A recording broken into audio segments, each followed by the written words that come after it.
Bismillahirrahmanirrahim. Assalamualaikum warahmatullahi wabarakatuh. Salam sejahtera bagi kita semua. Shalom, Om Swastiastu. Namo Buddhaya, salam kebajikan. Rahayu, rahayu.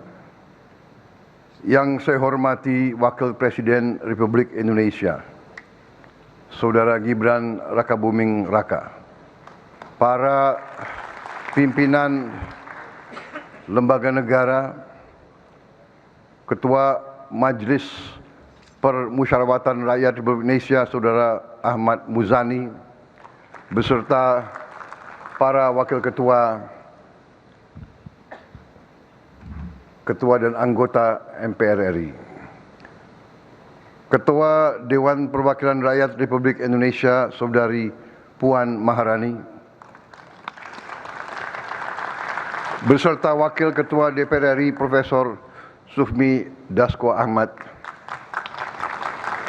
Wakil Ketua DPR RI Saudara Saan Mustafa, Wakil Ketua DPR RI Saudari Sari Yuliati, Wakil Ketua DPR RI Saudara Cucun Ahmad Samsurizal, dan seluruh anggota DPR RI yang saya hormati dan saya muliakan. Ketua Dewan Perwakilan Daerah Republik Indonesia Saudara Sultan Bakhtiar Najamuddin, beserta para wakil ketua dan anggota DPD RI yang hadir.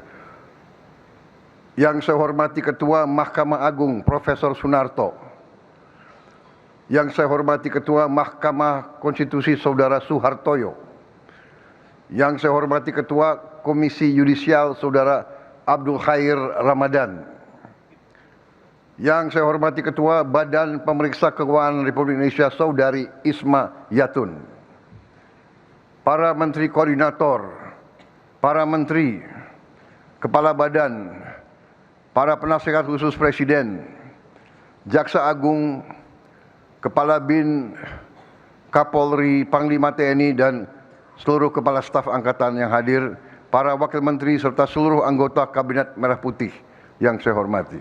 Yang terhormat para pimpinan partai politik,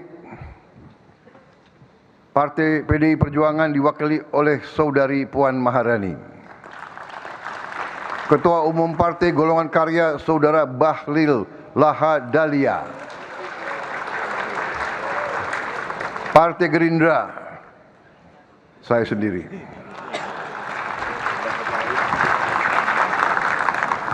tapi hadir juga Ketua Harian Profesor Sufmi Dasko Ahmad, Ketua Umum Partai Amanat Nasional Saudara Zulkifli Hasan, Ketua Umum Partai Demokrat Saudara Agus Harimurti Yudhoyono, Ketua Umum Partai Kebangkitan Bangsa Saudara Abdul Muhaimin Iskandar, Presiden Partai Keadilan Sejahtera Saudara Al-Muzamil Yusuf, Ketua Umum Partai Nasional Demokrat Saudara Surya Dharma Paloh. Yang saya hormati rekan-rekan pers media, para tamu undangan, dan saudara-saudaraku sebangsa dan setanah air, seluruh rakyat Indonesia yang saya cintai dimanapun engkau berada.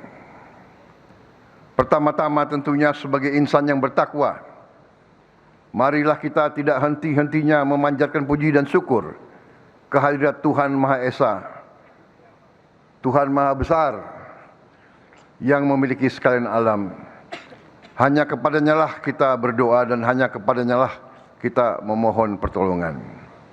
Atas rahmat dan karunia-Nya, hari ini kita dapat hadir pada sidang penyampaian keterangan pemerintah atas rancangan undang-undang tentang APBN tahun anggaran 2027 beserta nota keuangannya dalam keadaan sehat, damai, dan dengan penuh semangat pengabdian dan cinta tanah air.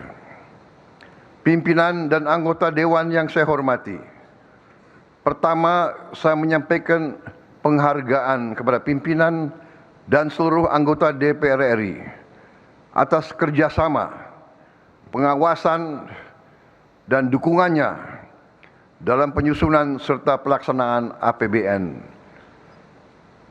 APBN bukan sekedar dokumen keuangan negara.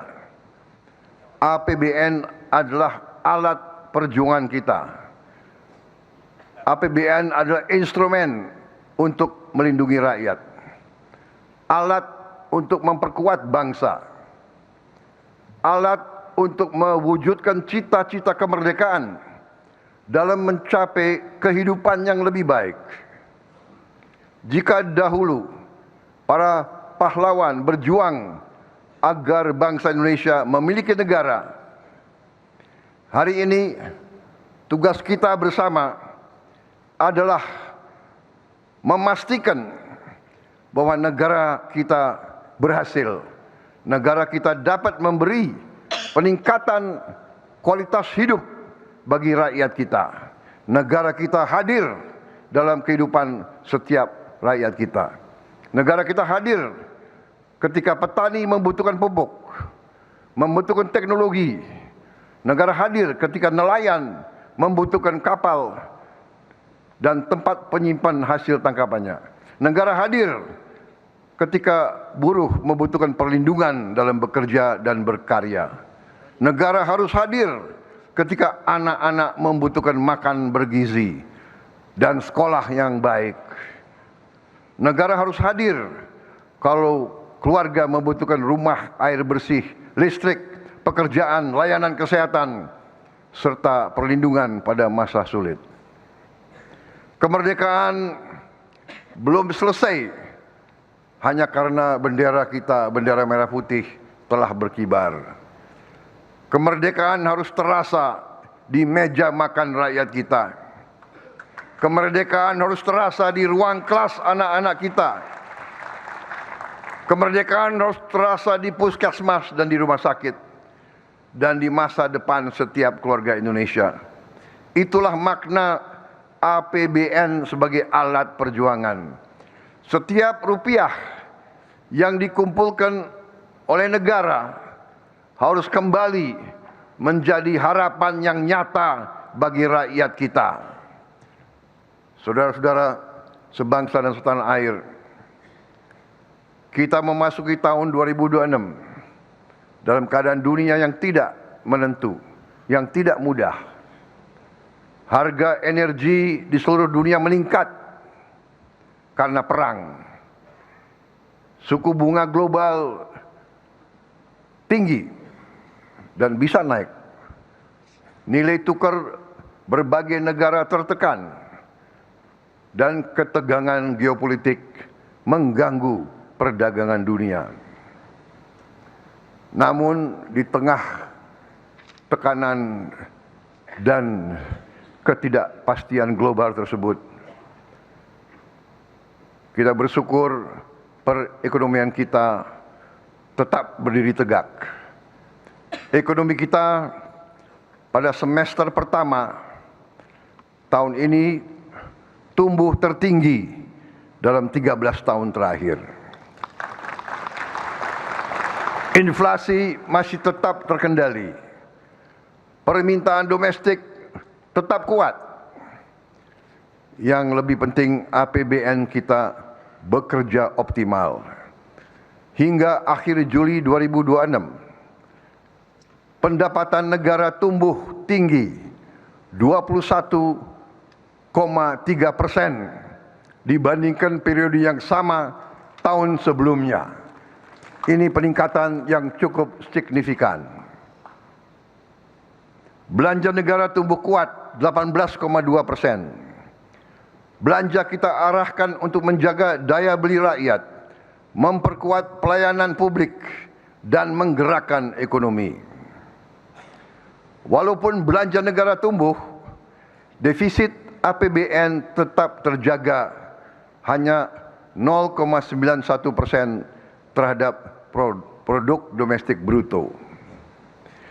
Ini adalah bukti bahwa keberpihakan kepada rakyat dapat berjalan bersama dengan disiplin fiskal. Kita tidak memilih antara pertumbuhan dan kehati-hatian. Kita memilih kedua-duanya. Kita tidak memilih antara membantu rakyat dan menjaga APBN. Kita melakukan kedua-duanya. Pimpinan dan anggota dewan yang saya hormati dan saya muliakan. Dunia melihat dan memantau sikap kita. Pada tanggal 13 Juli 2026, salah satu rating agency internasional yang kesohor, Standard & Poor's, mempertahankan peringkat kredit Indonesia BBB, BBB dengan outlook stabil.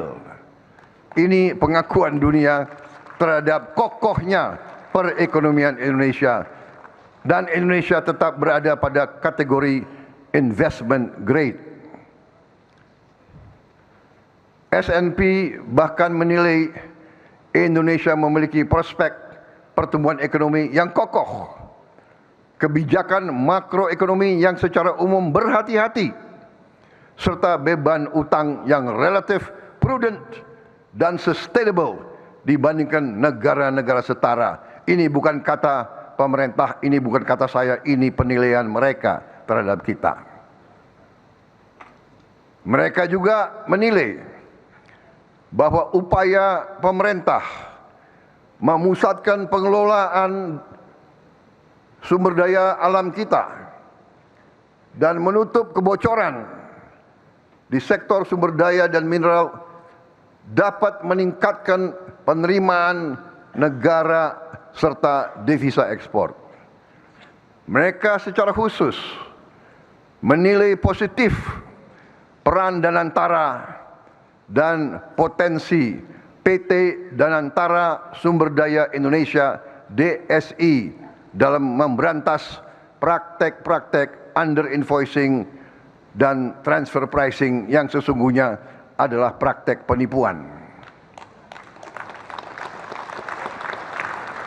Itu dari pandangan pengamat-pengamat, pakar-pakar dari barat. Dari timur, lembaga rating Republik Rakyat Tiongkok, China Lianhe Rating, justru memberi rating AAA stable, yang merupakan level tertinggi dalam penerbitan Panda Bonds untuk Republik Indonesia. Mereka menilai fundamental ekonomi Indonesia solid, kebijakan pemerintah kita efektif, ekonomi kita tahan terhadap guncangan eksternal, dan inflasi kita terkendali. Sidang yang terhormat, kita menerima penilaian-penilaian ini sebagai pengingat bahwa kredibilitas dibangun oleh konsistensi, kerja keras, dan kesungguhan. Dunia tidak hanya menilai apa yang kita umumkan, dunia menilai apa yang benar-benar kita laksanakan. Pimpinan dan anggota dewan yang saya hormati dan saya muliakan, capaian semester pertama tahun 2026 adalah pijakan kita dalam menyusun RAPBN tahun 2027. Untuk itu, arsitektur RAPBN tahun 2027 didesain tetap ekspansif, secara kolaboratif, terarah, dan terukur untuk mendorong pertumbuhan ekonomi lebih tinggi dan sejahtera lebih cepat. Sinergi kebijakan fiskal, moneter, sektor keuangan, dan Danantara harus bekerja sinergis dan semakin solid. Transformasi ekonomi pada aktivitas ekonomi yang bernilai tambah tinggi harus terus diperkuat. Program-program unggulan harus berjalan efektif. Program perlindungan sosial harus andal. Pemberdayaan bagi UMKM harus terus digairahkan. Dukungan untuk petani, nelayan, guru, dan tenaga kerja yang rentan juga harus diperkuat. Harmonisasi kebijakan pusat dan daerah harus semakin baik dan semakin kokoh. Pemberantasan korupsi dan penegakan hukum harus terus ditegakkan tanpa pandang bulu. RAPBN tahun 2027 kita fokuskan untuk 8 program kerja prioritas nasional atau PKPN, yaitu kedaulatan pangan, kemandirian energi dan air, pendidikan, kesehatan, hilirisasi dan industrialisasi, infrastruktur, perumahan, dan ketahanan terhadap bencana, penguatan ekonomi kerakyatan dan pembangunan desa, serta penurunan kemiskinan.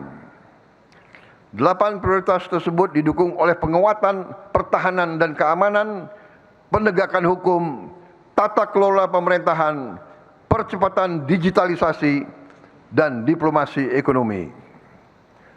Untuk menjalankan seluruh agenda tersebut, belanja negara tahun 2027 direncanakan sebesar 4.097,2 triliun rupiah, naik dari 3.842,7 triliun rupiah di APBN 2026. Pendapatan negara diperkirakan mencapai 3.426 triliun rupiah, naik dari 3.153,6 triliun rupiah di APBN 2026. Pembiayaan direncanakan sebesar 671,2 triliun rupiah dengan defisit sebesar 2,40% terhadap produk domestik bruto. Dan ini akan kita usahakan untuk kita tekan lebih kecil lagi. Kita memahami bahwa defisit yang ideal adalah sekecil-kecilnya. Bahkan cita-cita kita adalah anggaran yang berimbang.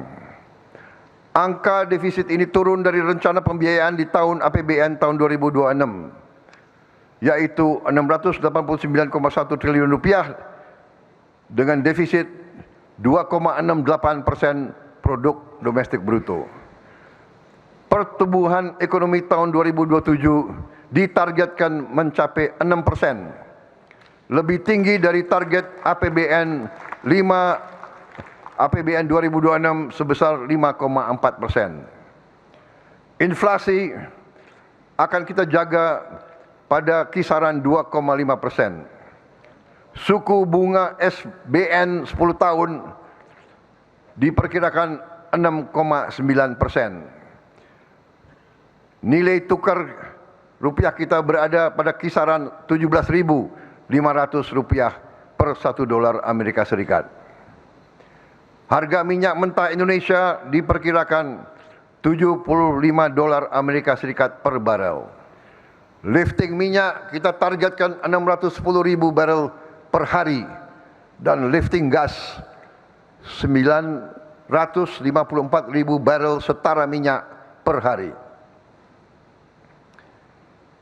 Dengan pertumbuhan yang lebih kuat dan APBN yang efektif, kemiskinan di tahun 2027 ditargetkan turun ke rentang 6,0 sampai 6,5% dari target APBN 2026 6,5 sampai 7,5%. Tingkat pengangguran terbuka tahun 2027 ditargetkan turun ke rentang 4,30 sampai 4,87%.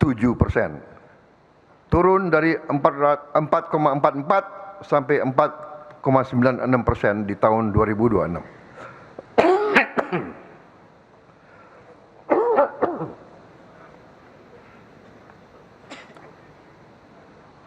Mohon izin.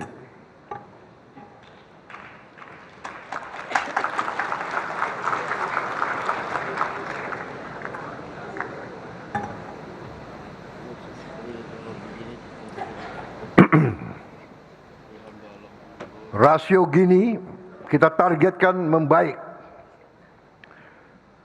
menjadi 0,362 sampai 0,367 dari target tahun ini 0,377 sampai 0,380.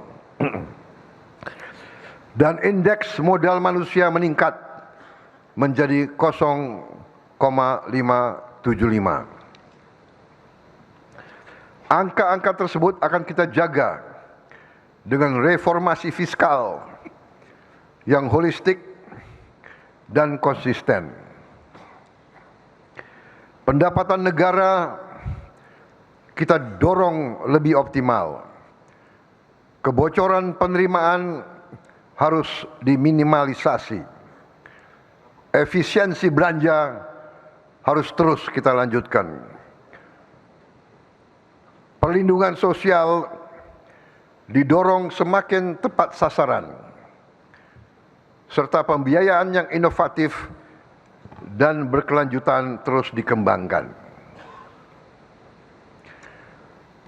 Saudara-saudara sekalian, angka-angka APBN kita sangat bergantung dengan angka-angka makroekonomi kita.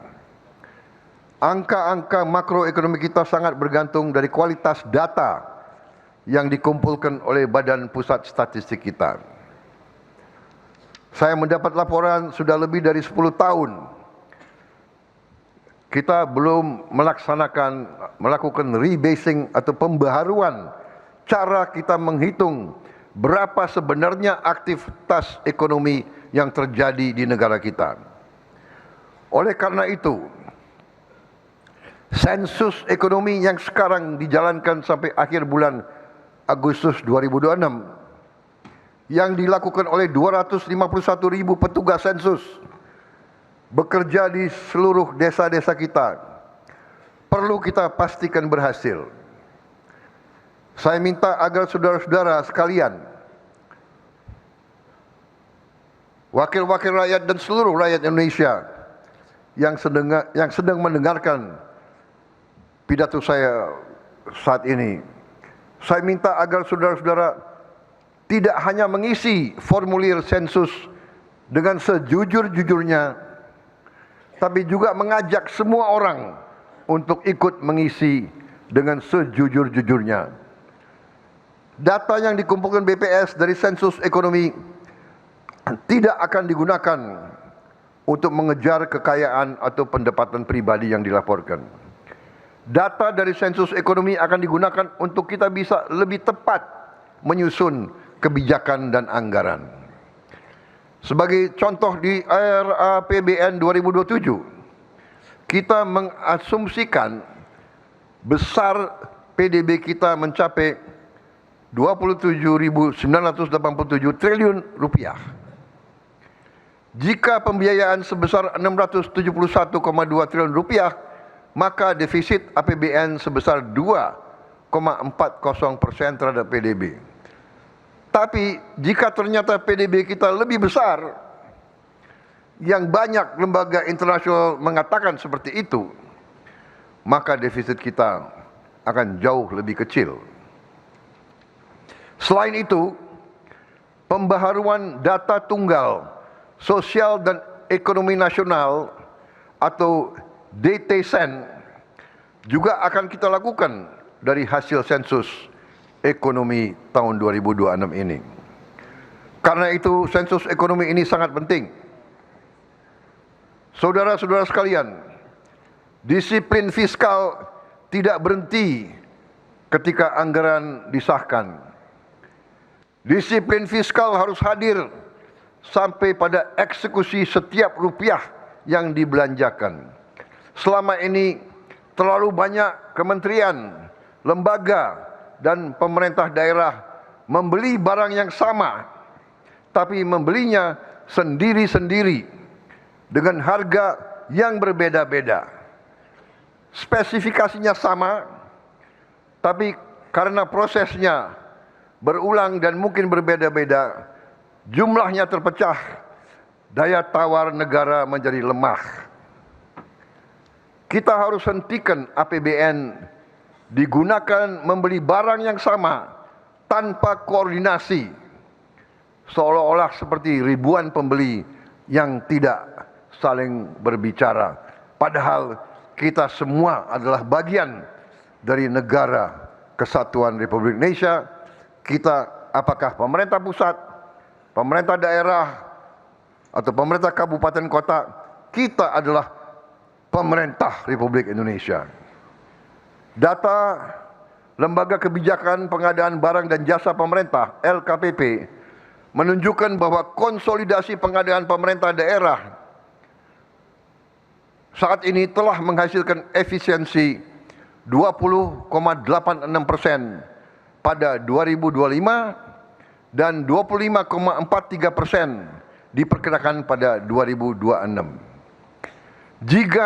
Jika dilaksanakan secara luas dan disiplin, konsolidasi, penggunaan katalog elektronik, perencanaan berbasis data, serta praktek pengadaan terbaik dapat menghasilkan efisiensi sampai 30% dari belanja pengadaan 1.200 triliun rupiah.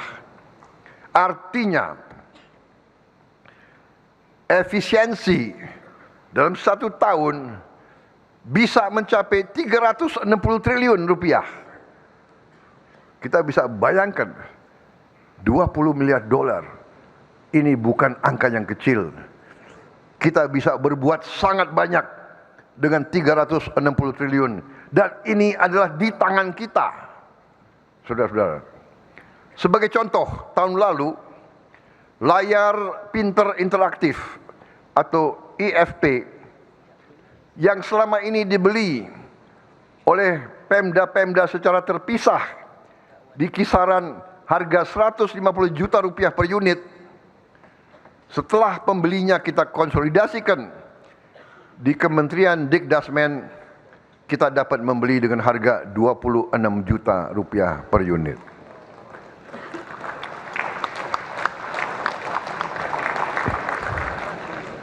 Ini penghematan hampir 6 kali.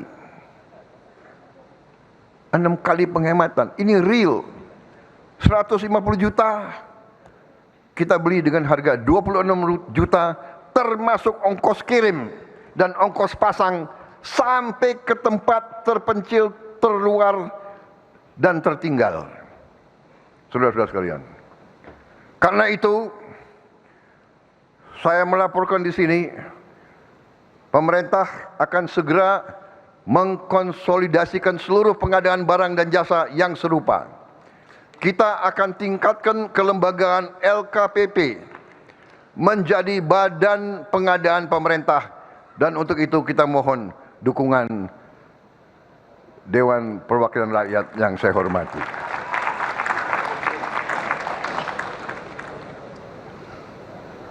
Tidak masuk akal berbagai badan, berbagai KL, berbagai pemerintah daerah membeli barang yang sama dengan harga yang berbeda-beda, bahkan harga yang lebih tinggi dari yang bisa kita capai.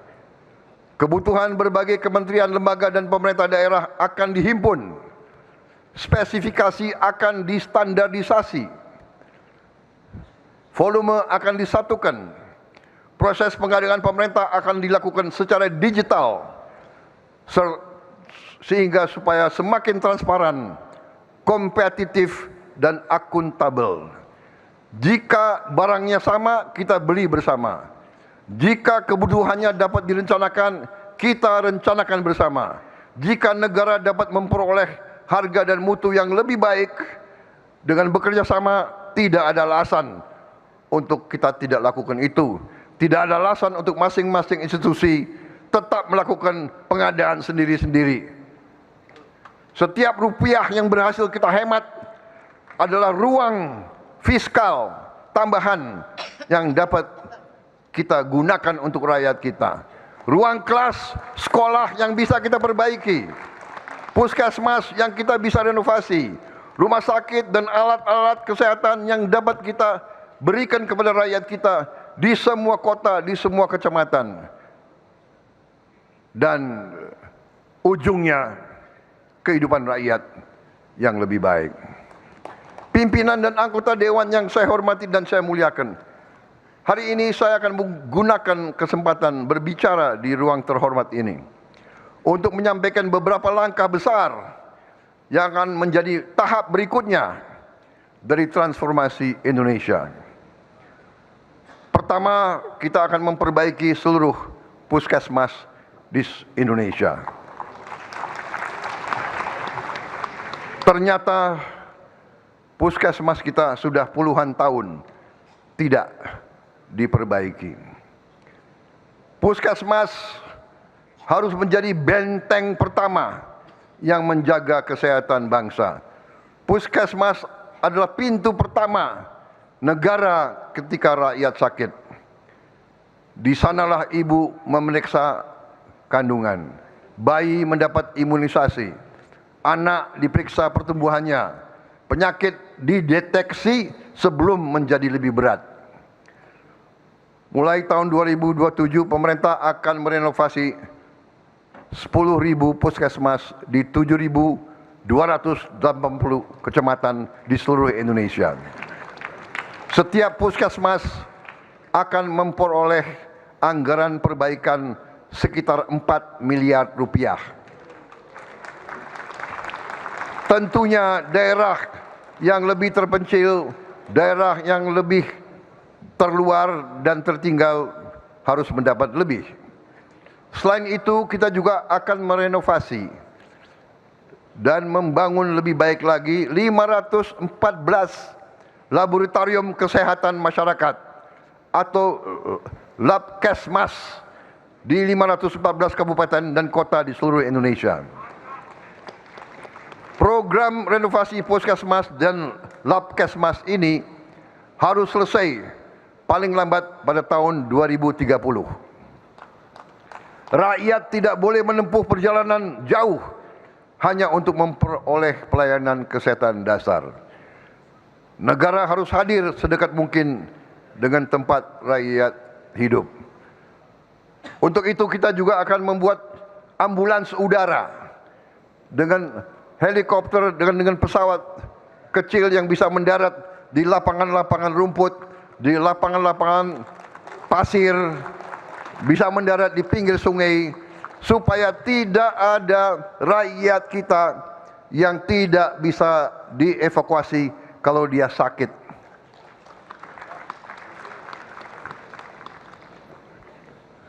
Saya mendapat laporan banyak ibu-ibu yang meninggal karena harus menempuh jalan 7 jam sampai 9 jam pada saat melahirkan. Pada saat sudah waktu mau pecah harus 9 jam karena tidak ada jalan yang baik, karena jembatan tidak bagus. Akhirnya banyak ibu-ibu meninggal di daerah-daerah yang tidak jauh dari ibu kota. Untuk itu kita harus mencari terobosan inovatif. Salah satu jalan adalah ambulans udara, bahkan nanti juga tim dokter terbang. Kalau perlu, dokter yang terbang ke tempat rakyat sakit keras atau menghadapi bencana. Saudara kalian,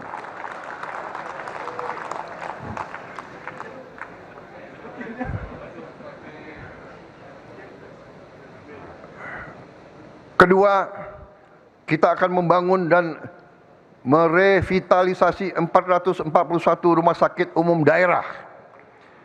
Setiap dari 514 kabupaten dan kota kita harus memiliki rumah sakit yang canggih yang bisa menyelamatkan rakyat secepat mungkin. Langkah awal kita telah membangun 66 rumah sakit di daerah tertinggal, terdepan, dan terluar. Dan hari ini saya melaporkan dari 66 rumah sakit tersebut 22 sudah operasional.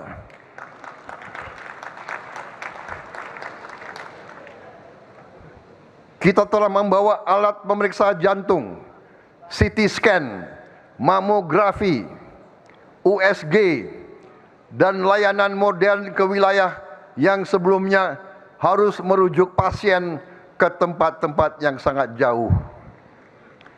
Rencana kita juga di setiap gerai Koperasi Merah Putih akan ada klinik di mana rakyat bisa dapat kesehatan layanan melalui jarak jauh.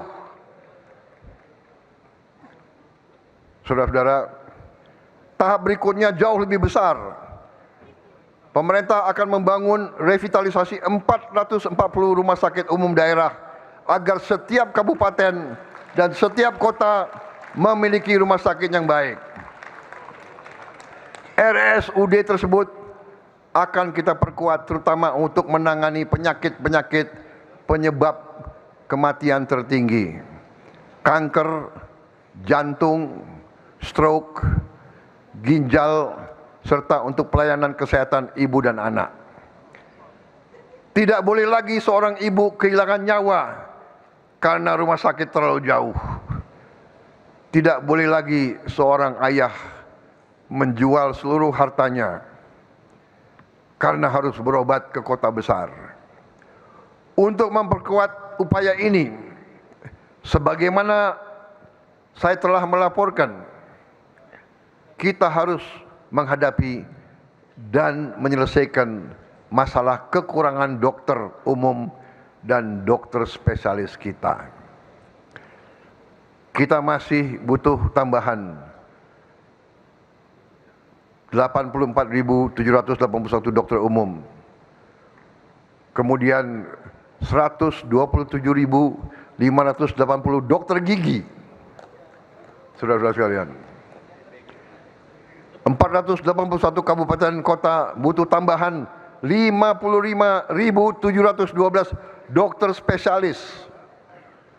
Karena itu kita telah membuka 9 fakultas kedokteran baru serta 170 program studi spesialis dan subspesialis, baik yang berbasis perguruan tinggi maupun berbasis rumah sakit.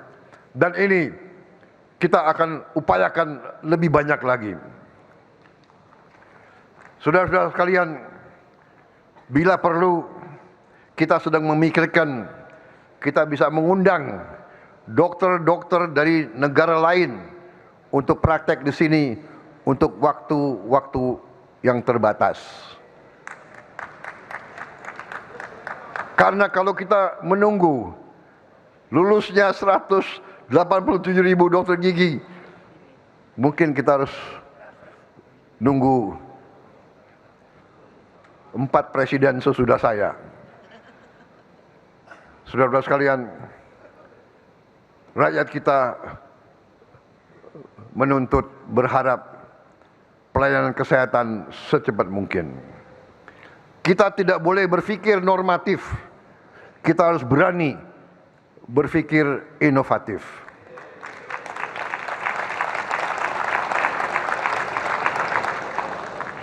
Ketiga, kita akan menyelesaikan renovasi seluruh sekolah yang membutuhkan perbaikan paling lambat tahun 2029. Bagi saya, negara wajib memastikan setiap anak sekolah belajar di sekolah yang aman dan bermartabat. Sekolah adalah tempat anak-anak Indonesia membangun masa depan mereka.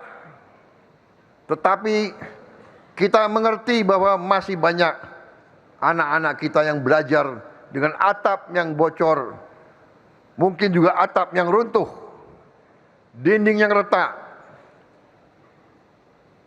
toilet yang rusak, mungkin juga WC yang tidak ada, ruang kelas yang tidak aman. Keadaan ini tidak boleh kita wariskan. Program renovasi seluruh sekolah dan satuan pendidikan yang membutuhkan perbaikan akan terus dipercepat pada tahun 2007 dan 2008 dan harus selesai paling lambat tahun 2029.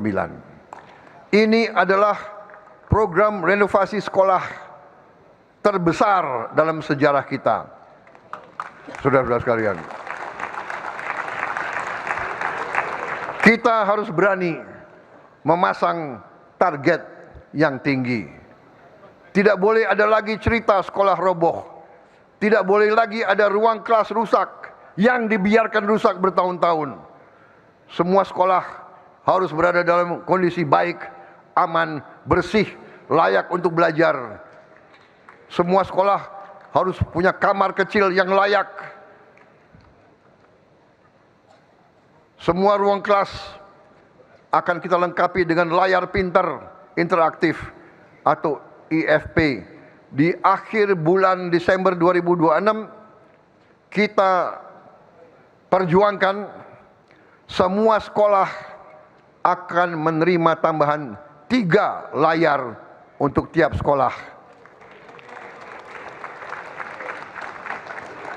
Akhir tahun ini, kalau tahun yang lalu baru terima 1, akhir tahun ini semua sekolah di Indonesia akan punya 4 ruangan yang memiliki IFP. IFP ini akan memudahkan guru dan murid untuk mengajar dan belajar. Kita juga akan mengadakan long distance learning, pembelajaran lewat siaran jarak jauh. Guru-guru terbaik akan bisa mengajar dari studio guru di Jakarta atau di ibu kota provinsi. Semua kelas di seluruh Indonesia akan punya akses kepada pendidikan yang terbaik. Kita harus melakukan lompatan di bidang pendidikan. Pemerintah juga akan memperjuangkan seluruh sekolah negeri tidak dipungut bayaran. Ini adalah cita-cita pendiri-pendiri bangsa kita. Pendidikan adalah hak semua anak Indonesia. Bagi mereka yang punya kemampuan, silakan ke sekolah-sekolah swasta yang hebat. Tapi untuk pemerintah, kita harus perjuangkan anak-anak kita bisa sekolah dengan gratis. Keempat, hari ini saya mengumumkan tahap lanjutan kebijakan ekspor 1 pintu kita. Kita telah membahas bersama OJK bahwa kita ingin segera mendirikan bursa mineral dan komoditas strategis. Selama puluhan tahun, Indonesia menjadi salah satu produsen terbesar untuk komoditas-komoditas penting dunia.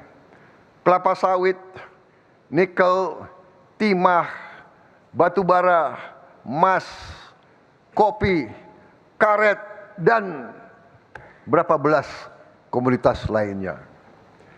Tetapi terlalu sering harga kekayaan kita yang keluar dari bumi dan keringat rakyat Indonesia justru harganya ditentukan di luar negeri, di negara lain, di bursa komoditas negara lain.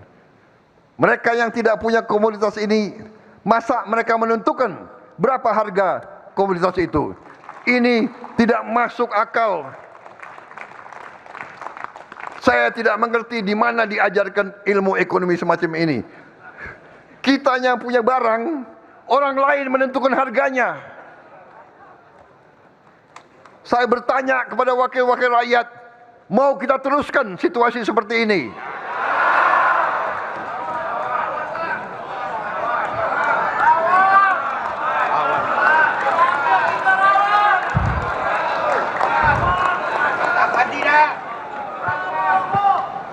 Emak-emak susah payah membatik, orang lain yang menentukan harga batik yang mau dijual. Luar biasa. Keadaan ini harus berani kita ubah. Saya minta dukungan Dewan Perwakilan Rakyat untuk kita ubah ini.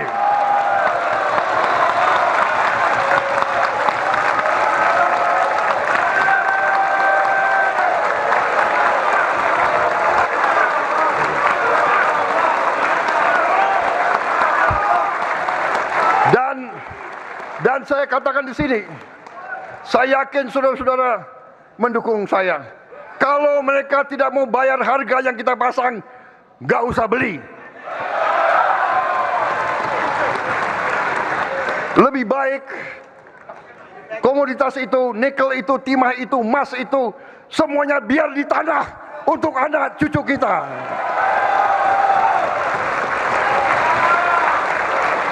Batu bara kita, gas kita, minyak kita, biar di tanah. Kopi kita, biar kita minum sendiri.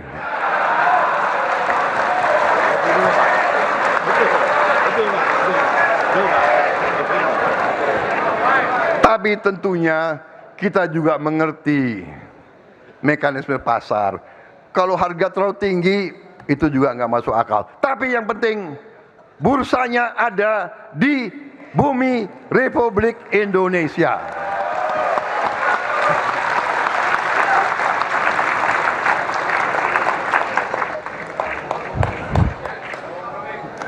Kita akan segera operasionalkan bursa mineral dan komoditas strategis di bawah pengawasan otoritas jasa keuangan. Rencana kita apabila OJK bekerja dengan baik, dan saya yakin OJK bekerja dengan baik, ini emak-emak yang menguasai ekonomi kita sekarang ini. Rencana kita dengan dukungan DPR, kita rencanakan 1 Januari 2027 kita akan memiliki bursa komoditas sendiri.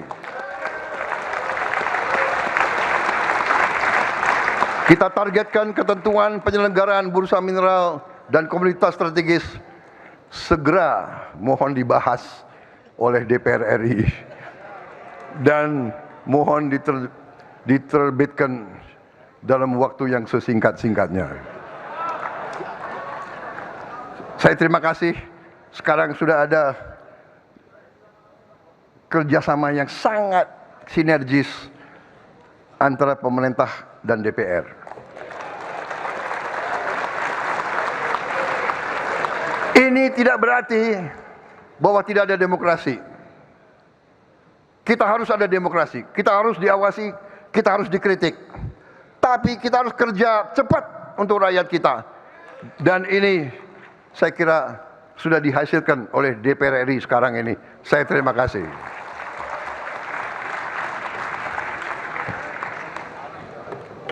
Dan terima kasih khusus sekali lagi untuk PDIP.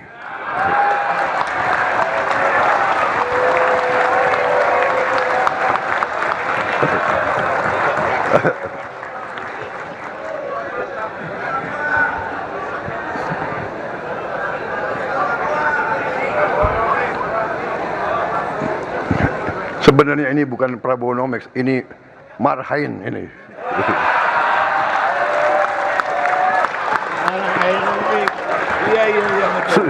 PDIP susah tidak mendukung ini soalnya.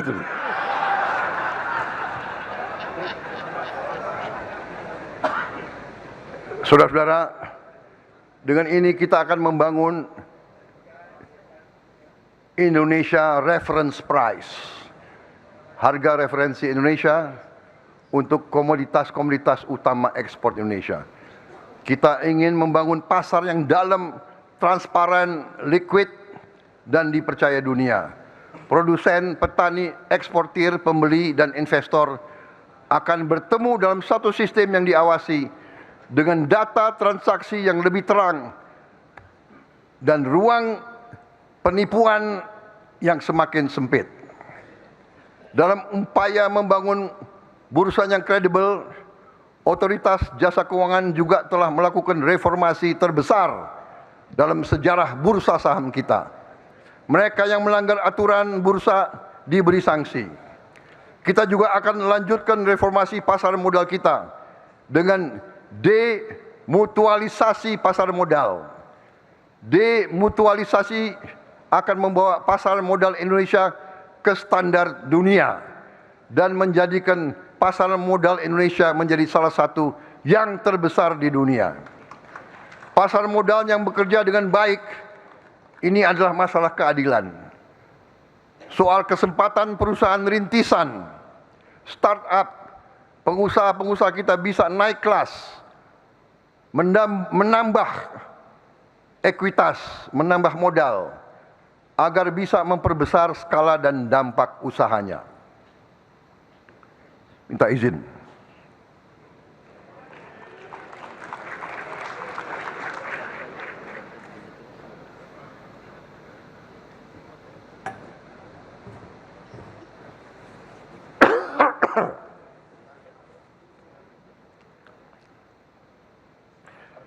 Dengan bursa mineral dan komoditas strategis dan bursa modal yang kredibel, Indonesia akan berhenti menjadi tempat negeri, tempat komoditas digali, tetapi harga dan keuntungannya ditentukan oleh negara lain. Kita bukan hanya ingin menjadi penghasil komoditas dunia, kita harus ikut menentukan harga komoditas dunia. Kita ingin jadi Indonesia tempat komoditas diperdagangkan. Kita juga akan mempercepat optimalisasi aset badan usaha milik negara kita. BUMN kita menguasai aset yang sangat besar. Sebagian bekerja dengan baik, sebagian belum menghasilkan manfaat dibandingkan dengan nilainya. Sebagaimana saya telah laporkan tadi pagi di majelis yang terhormat ini, kita telah menutup 290 BUMN yang tidak produktif dan tidak memberi nilai tambah untuk bangsa kita. Kita akan teruskan upaya optimalisasi BUMN hingga kita akan punya di akhir tahun ini maksimal 300 BUMN yang produktif. Kalau bisa lebih ramping, lebih baik. Selain itu, aset berupa tanah, gedung, jaringan, kawasan, dan fasilitas yang tidak dikelola optimal oleh BUMN tidak boleh dibiarkan tidur, sementara rakyat membutuhkan pekerjaan dan perekonomian membutuhkan investasi. Pemerintah akan mempermudah kerjasama pemanfaatan aset-aset BUMN yang belum optimal dioperasikan. Akan kita ajak pihak swasta melalui proses yang terbuka, kompetitif dan akuntabel, serta menjaga kepemilikan strategis negara. Kita akan membuka supaya aset-aset yang tidak produktif dikerjakan oleh BUMN bisa dikerjakan oleh pihak swasta di seluruh Indonesia. Kita harus belajar dan berani belajar dari negara lain. India telah menjalankan apa yang mereka sebut National Monetization Pipeline. Swasta diberi ruang mengoperasikan aset publik yang telah terbangun. Kepemilikan tetap berada pada negara. Modal yang diperoleh diputar kembali untuk membangun infrastruktur baru. Sebagai contoh, kalau ada bandara, ada airport yang kurang maksimal dioperasikan, kita bisa membuka peluang untuk swasta mengoperasikan itu. Tentunya kepemilikan tetap oleh negara, tapi kalau mereka bisa menjalankan dengan lebih efisien, lebih kreatif, lebih inovatif, menghasilkan manfaat, kenapa tidak? Saudara-saudara, sebagai contoh, sekarang ada integrasi antara penerbangan, perusahaan penerbangan, hotel, dan bandara.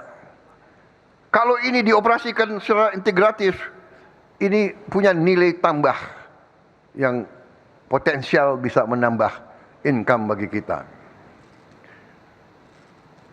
Saudara-saudara, itu akan kita rintis. Selanjutnya kita telah mulai dan akan membangun 100.000 megawatt atau 100 gigawatt energi dari matahari, energi surya. Pemerintah akan mempercepat penutupan pembangkit listrik tenaga diesel dan menggantinya dengan pembangkit listrik tenaga surya. Tahun ini kita akan bangun 30 gigawatt pembangkit listrik tenaga surya dan segera menghentikan 13 gigawatt pembangkit listrik tenaga diesel. Kita mendapat anugerah dari Tuhan Yang Maha Kuasa, sinar matahari yang hampir sepanjang tahun. Tidak masuk akal jika pulau-pulau yang terpencil kita harus menunggu kapal membawa BBM solar untuk memperoleh listrik. Ongkos ekonominya terlalu tidak efisien. Dengan PLTS kita juga bisa membangun kemandirian energi kita. Saudara-saudara, idealnya setiap desa bisa memiliki PLTS 1 megawatt. Ini ideal. Kalau desa itu mau siapkan lahan, kita bisa yakinkan bahwa mereka bisa dapat PLTS 1 gigawatt atau saya ulangi 1 megawatt satu desa. Saudara-saudara sekalian, Menko Perekonomian telah menghitung dengan PLTS 100 gigawatt negara akan menghemat setidaknya 73,9 triliun rupiah setiap tahun dari penurunan biaya pokok produksi listrik kita. Belum lagi kalau kita tidak import BBM dari luar negeri lagi. Dengan 100 gigawatt kebutuhan impor kita akan jauh berkurang dan kita bisa menghemat sangat banyak devisa. Ketujuh, hari ini saya umumkan rencana lokasi Indonesia Financial Center atau Pusat Finansial Internasional Indonesia, disingkat PFII. Kita telah tentukan lokasi sementara PFII di Jakarta. Dan begitu bisa kita buka juga PFII di Bali. Dan mungkin ada kawasan lain di bagian lain dari Republik Indonesia yang menarik bagi dana-dana besar dari luar negeri. PFII ini akan menjadi wajah baru pusat-pusat keuangan kita. Jakarta dan mungkin nanti Bali sebagai pusat keuangan, investasi, teknologi, finansial, arbitrase, dan penyelesaian sengketa komersial berstandar dunia. Kelembagaan PFII terdiri dari Dewan Pertimbangan, Dewan PFII, Lembaga Pengelola PFII, Lembaga Pengawas Jasa Keuangan PFII, Pengadilan PFII yang di bawah Mahkamah Agung, dan Lembaga Arbitrase PFII. Bahasa Inggris dapat digunakan sebagai bahasa kontrak. Prinsip hukum komersial dan standar internasional dapat kita adopsi.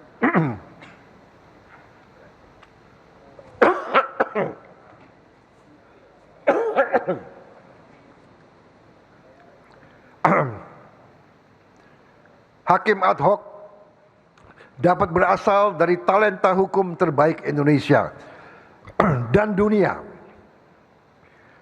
Kegiatan dapat mencakup perbankan, asuransi, pasar modal, derivatif, bursa karbon, bulian, fintech, keuangan syariah, family office, treasury center, dan manajemen investasi. PFII menyediakan kepastian transfer dan repatriasi modal secara laba, fasilitas perpajakan untuk kegiatan yang memenuhi syarat, golden visa, dan pelayanan perizinan yang kompetitif. Pada saat yang sama, aturan anti pencucian uang, transparansi pemilik manfaat, kewajiban perpajakan dan pertukaran informasi internasional tetap kita tegakkan. Kita membangun PFII agar modal dunia menemukan kepastian di Indonesia. Talenta terbaik bekerja di Indonesia dan transaksi atas kekayaan Indonesia diselesaikan di Indonesia.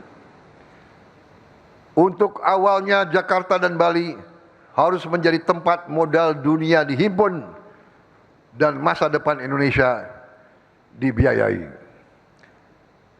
Selanjutnya hari ini saya ingin masyarakat mengenal Danantara Development Management Fund atau DDMF. Danantara adalah dana kedaulatan kita. Danantara harus menjadi instrumen pembangun kapasitas bangsa untuk puluhan tahun mendatang. DDMF adalah instrumen yang menyiapkan, mengembangkan dan membiayai proyek strategis jangka panjang yang penting bagi Indonesia tapi belum dapat kita biayai dengan investasi komersial jangka pendek. Dan juga kita hindari harus dibiayai oleh APBN. Melalui DDMF, dana kedaulatan Indonesia akan ditanamkan secara disiplin dan profesional. Sebagai contoh, pada proyek mobil nasional, kita rencanakan mobil nasional kita produksi secara massal di akhir tahun 2028. Fasilitas sudah dibangun di daerah Subang.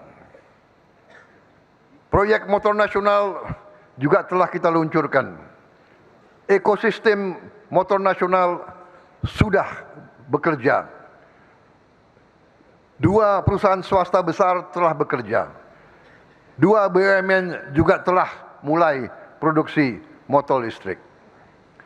Kita juga harus membangun giant seawall, tanggul besar untuk mengamankan pantai utara Pulau Jawa. Ini mutlak harus kita lakukan. Jangan kita tunggu bencana datang. Kita harus belajar dari negara lain. Negara Belanda membangun infrastruktur pelindungan jangka panjang tanpa perlu menunggu bencana.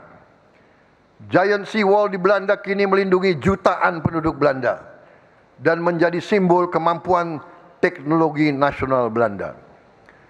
Giant seawall kita di pantai utara Jawa harus kita bangun segera dan menjadi sabuk perlindungan bagi jutaan warga Pantura Jawa untuk menyelamatkan puluhan ribu hektar yang sudah mulai tenggelam oleh naiknya laut.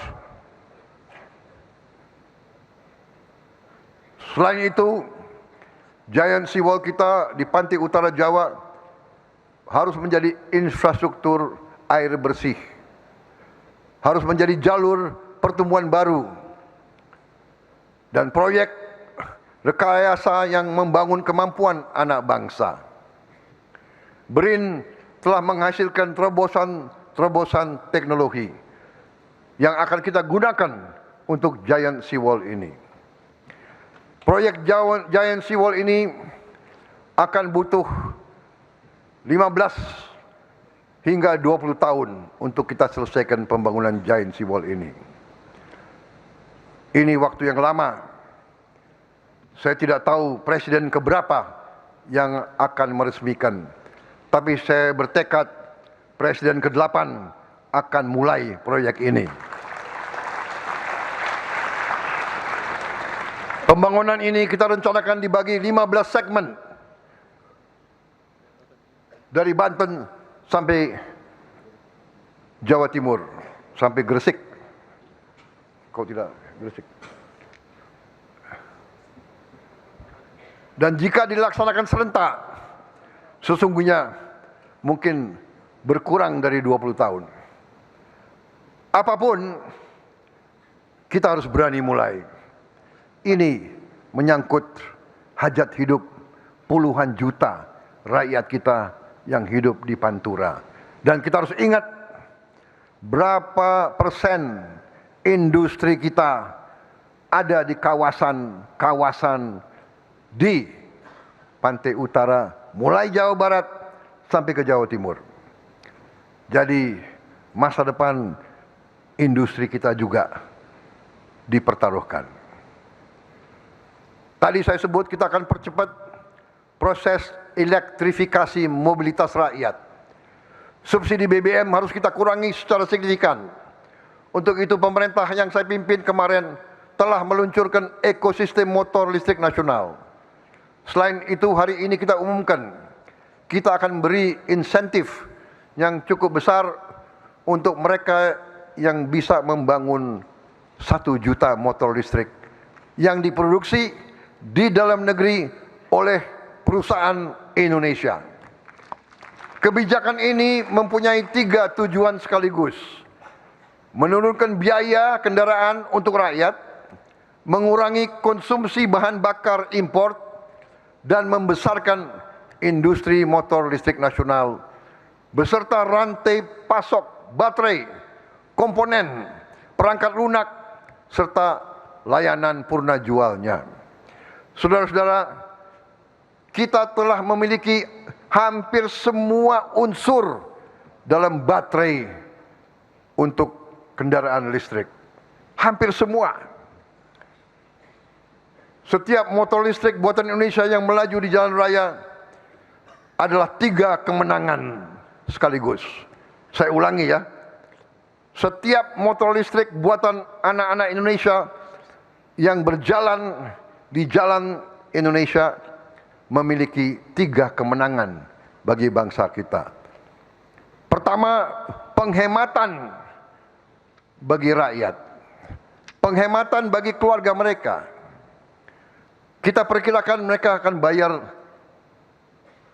lebih 50% lebih rendah dari pengeluaran yang mereka lakukan sekarang untuk motor BBM. Bahkan bisa nanti turun hanya 30% dari biaya yang mereka keluarkan sekarang. Pengurangan import energi dan yang sangat penting, pekerjaan dan penghasilan bagi anak-anak Indonesia.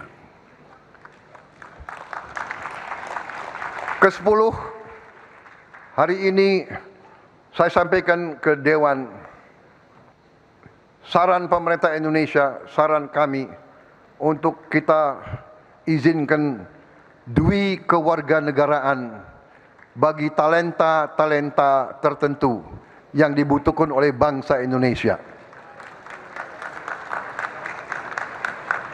Indonesia memiliki jutaan diaspora. Di antara mereka terdapat ilmuwan yang hebat-hebat, dokter, insinyur, ahli kecerdasan buatan, peneliti, pengusaha, seniman, atlet, terutama pemain bola, profesional kelas dunia.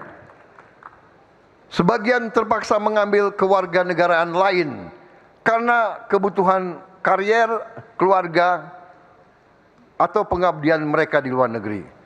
Kita tidak boleh memaksa talenta terbaik Indonesia memilih antara kesempatan berkarya di dunia dan ikatan mereka kepada tanah air.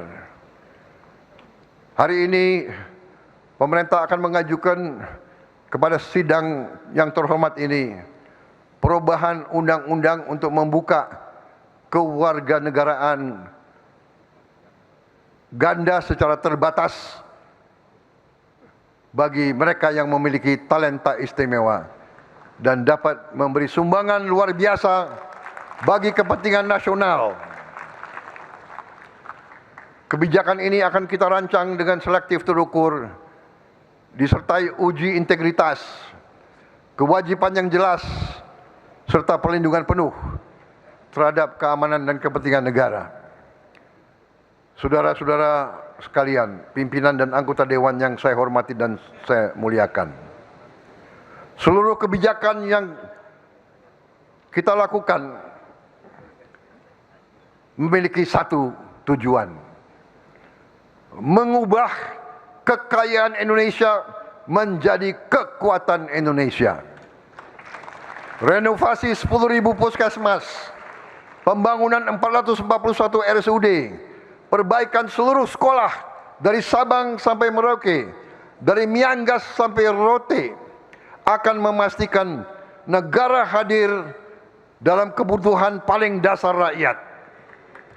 Bursa komoditas akan memperkuat kedaulatan rakyat, meningkatkan penghasilan negara. Optimalisasi aset BUMN akan membuat kekayaan negara lebih produktif. Indonesia International Financial Center atau PFI akan menarik modal dan talenta global. DDMF kita bentuk untuk membiayai proyek lintas generasi.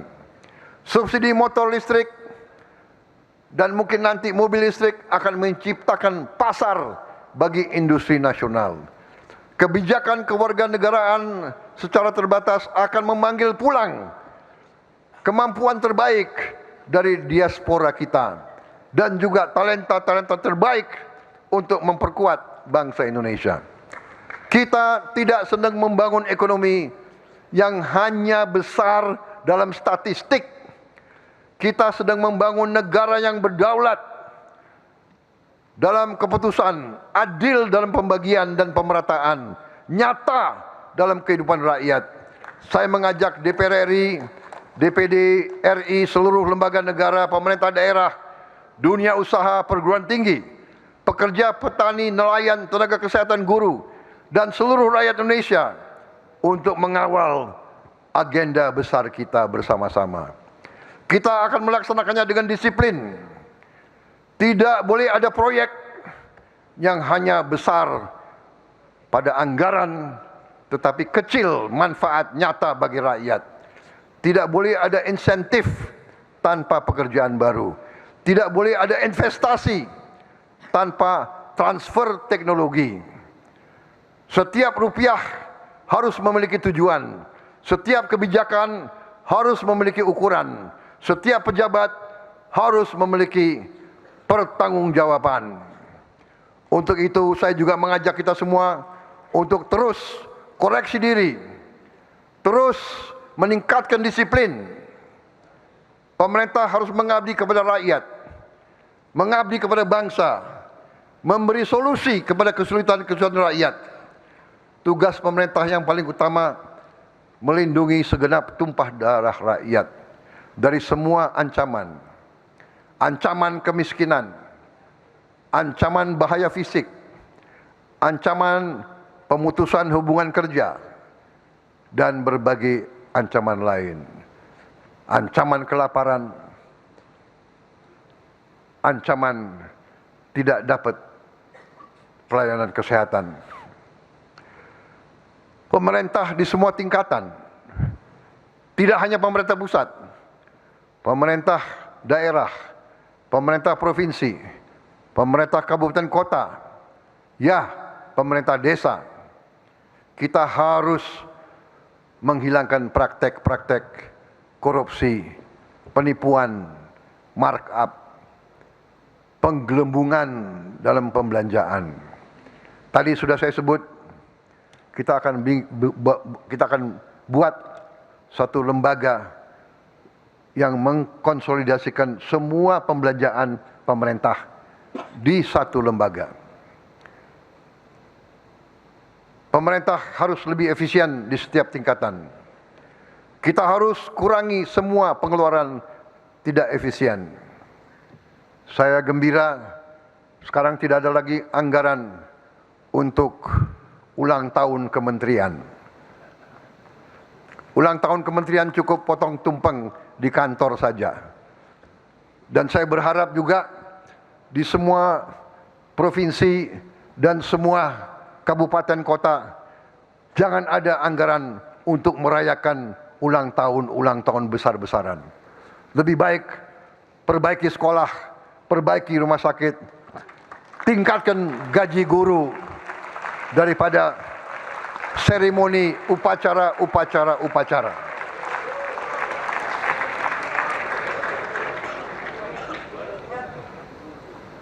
Tapi kalau upacara hari kemerdekaan secara terpusat itu wajib.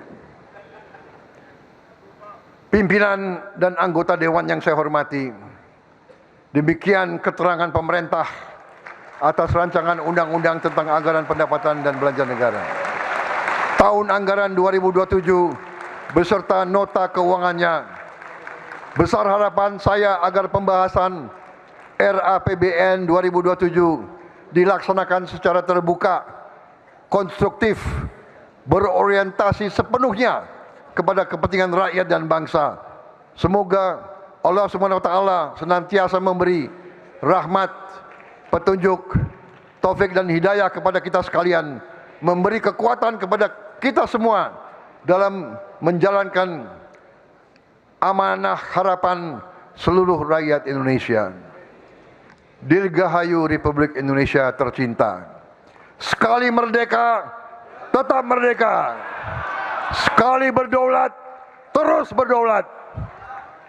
Merdeka! Terima kasih. Wassalamualaikum warahmatullahi wabarakatuh. Salam sejahtera kita sekalian. Om Swastiastu, Namo Buddhaya, salam kebijakan, rahayu. Selesai.